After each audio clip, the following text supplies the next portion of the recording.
was a good young... His kid is in trouble? I looked at the arresting officer.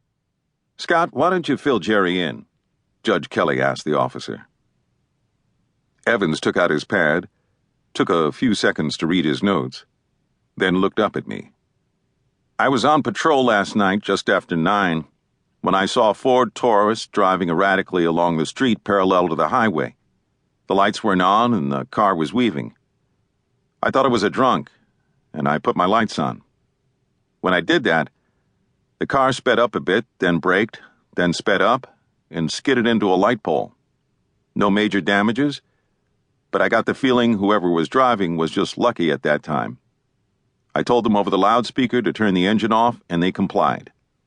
Then I ordered them out of the car. At first, I thought it was an old, skinny guy, and then I saw that it was a kid. I checked the car, and there was a passenger, and she looked even younger than the driver. Okay, so I figured a couple of kids making out in a moving car. I asked the kid for his driver's license, and he doesn't have one. I asked him how old he was, and he looks at me and says he's 13. I put my light on his face, and I see he's really young. His name is Kevin Johnson. His parents' car? I asked.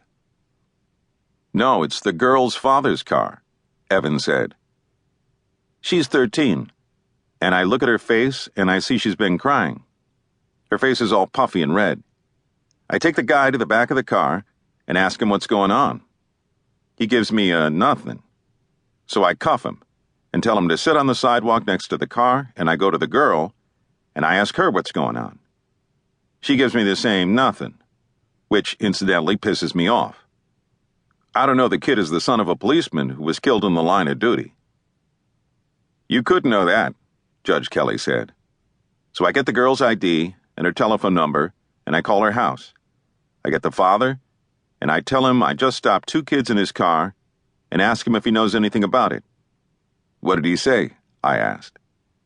At first he doesn't say anything, and then after he's been thinking for a minute, he says the kid driving must have stolen it and made the girl go along.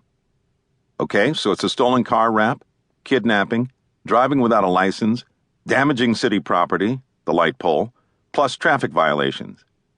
McNamara, that's the girl's father, says he doesn't have another car and he's going to have to walk to where we were.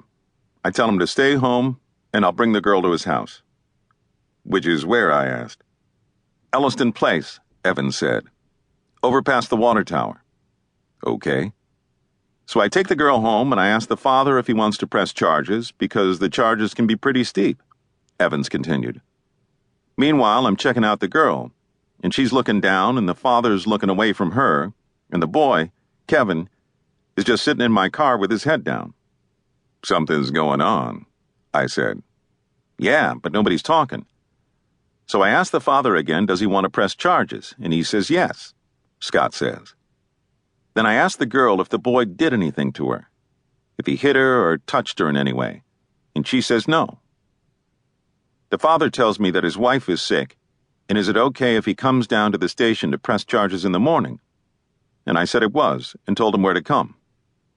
That's it. You asked the girl if the boy hit her or touched her, I said. What did the father say? Did he look upset? Scott hesitated, then shook his head. No, he just took the girl into the house. According to the precinct desk sergeant, the father came in this morning and asked a lot of questions about what would happen if he pressed charges and what would happen if he didn't, Judge Kelly said. He wanted to know if the girl would have to testify. What was your take on the situation? I asked Officer Evans. Did you think this boy, what's his name? Kevin Johnson. You get the impression Kevin was forcing the girl into anything? I wasn't sure, Evans said, leaning forward in his chair. But as she turned to walk into the house, she looked back at him and smiled. I didn't know if it meant anything, but she smiled like she was saying everything was okay between them. And how did he look? His eyes were working, Evans said.